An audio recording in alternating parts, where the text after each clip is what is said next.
નમસ્કાર મિત્રો, કેમ છો? આશા રાખું છું તમે બધા સહકુશળ હશો. હું પણ સહકુશળ છું.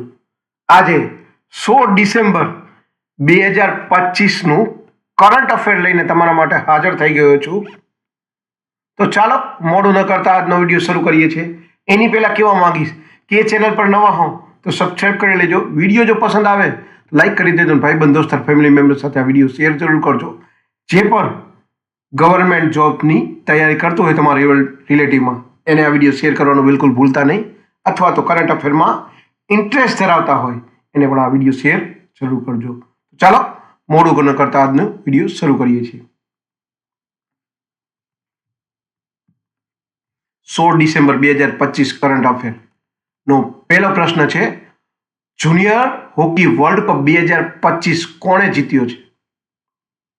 જુનિયર હોકી વર્લ્ડ કપ 2025 કોણે જીત્યો છે? તો સાચો જવાબ છે જર્મનીએ સ્પેનને હરાવીને જુનિયર હોકી વર્લ્ડ કપ 2025 જીત્યો છે. બીજો પ્રશ્ન છે, મહાકવિ સુબ્રમણ્યમ ભારતીની 143મી જન્મ જયંતિ ક્યારે ઉજવાઈ હતી?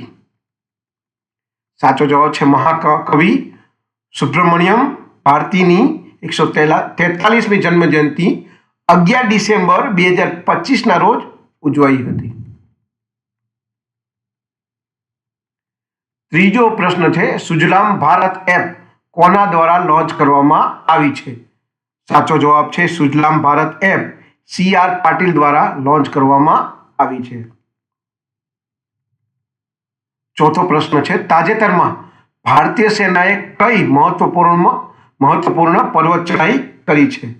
સાચો જવાબ છે તાજેતરમાં ભારતીય સેનાએ અરુણાચલ પ્રદેશની સૌથી ઊંચી ચોટી માઉન્ટ કાગટો પર ઐતિહાસિક ચઢાઈ કરી છે. પાંચમો પ્રશ્ન છે, શહીદ દિવસ કયા રાજ્ય સાથે સંબંધિત છે અને ક્યારે મનાવવામાં આવે છે? સાચો જવાબ છે શહીદ દિવસ આસામ રાજ્ય સાથે સંબંધિત છે અને દર વર્ષે 10 ડિસેમ્બરે મનાવવામાં આવે છે.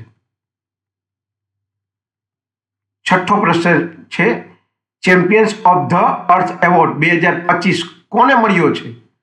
સાચો જવાબ છે champions of the earth award 2025 Supriya સાહુને આપવામાં આવ્યો છે. સાતમો પ્રશ્ન છે, bank of the year award 2025માં એશિયા પેસિફિક ક્ષેત્ર માટે ભારતની શ્રેષ્ઠ બેંકનો પુરસ્કાર કોને મળ્યો છે? સાચો જવાબ છે આ પુરસ્કાર બેંક ઓફ બરોડાને મળ્યો છે. આઠમો પ્રશ્ન છે, રેડ સી ઇન્ટરનેશનલ ફિલ્મ ફેસ્ટિવલમાં ગોલ્ડન ગ્લોબ હોરાઇઝન એવોર્ડ 2025 કોને મળ્યો છે? સાચો જવાબ છે આ એવોર્ડ અભિનેત્રી આલિયા ભટ્ટને આપવામાં આવ્યો છે. નવમો પ્રશ્ન છે, ભારતની પ્રથમ હાઇડ્રોજન ટ્રેન કયા માર્ગ પર લોન્ચ કરવામાં આવશે? સાચો જવાબ છે ભારતની પ્રથમ હાઇડ્રોજન ટ્રેન જીંદ સોનીપત માર્ગ પર લોન્ચ કરવામાં આવશે. 10મો અને છેલ્લો પ્રશ્ન છે, ટાઈમ મેગેઝિન દ્વારા time entertainer of the year 2025 તરીકે કોને પસંદ કરવામાં આવ્યા છે? એનો જવાબ છે લિયોનાર્ડો ડિકેપ્રિયોને Time entertainer of the year 2025 તરીકે પસંદ કરવામાં આવ્યા છે. આ હતા 16 ડિસેમ્બર 2025ના મહત્વપૂર્ણ પ્રશ્નો અને તેના જવાબ. આવા જ પ્રશ્નો ગવર્મેન્ટ એક્ઝામમાં પૂછાતા હોય છે, તો ધ્યાનથી વાંચી અને યાદ રાખવા, જેથી કરીને કોઈ પણ ગવર્મેન્ટ એક્ઝામમાં તમને યુઝફુલ થાય, એટલે કે ઉપયોગી સાબિત થાય છે. જો આ વિડીયો તમને ગમ્યો હોય તો વિડીયોને એક લાઈક કરી દેજો. ચેનલ પર નવા હો તો સબસ્ક્રાઇબ કરી લેજો. ભાઈબંધ દોસ્ત ફેમિલી મેમ્બર સાથે આ વિડીયો શેર જરૂર કરજો. તો આજ માટે આટલું જ.